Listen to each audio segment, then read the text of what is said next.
जब भगवान श्रीराम ने रावण से युद्ध करके उसका वध कर दिया तथा माता सीता को मुक्त करवा लिया गया, तब उनके 14 वर्षों के वनवास का समय समाप्त होने वाला था।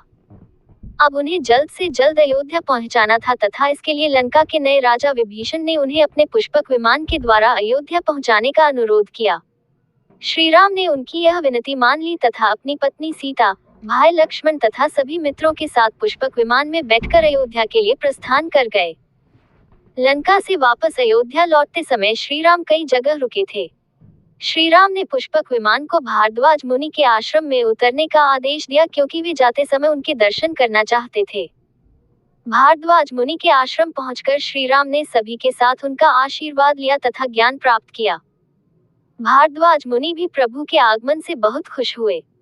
भारद्वाज मुनि के आश्रम जाने से पूर्व श्रीराम ने हनुमान को आदेश दिया कि वे अयोध्या जाकर भरत से मिले तथा उन्हें श्रीराम के आने का संदेश दे।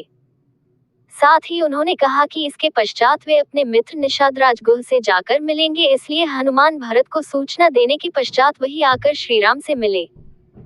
भगवान श्रीराम ने वनवास जाते समय अपने मित्र निषादराज को वचन दिया था कि जाते समय वे उनसे मिलकर जाएंगे तथा साथ ही माता सीता को मां गंगा की पूजा अर्चना भी करनी थी। इसलिए भारद्वाज मुनि के आश्रम के बाद वे सभी पुष्पक विमान से अपने मित्र निषादराज की नगरी श्रृंगवरपुरी में पहुंचे तथा उनसे भेंट की।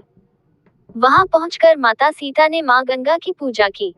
इसके बाद श्रीराम निषादराज गुह को भी अपने साथ लेकर अयोध्या के लिए निकल गए। निषादराज से मिलने के पश्चात श्रीराम सीधे अयोध्या पहुंच गए, जहां उनके स्वागत में लाखों दीप प्रज्वलित किए गए थे।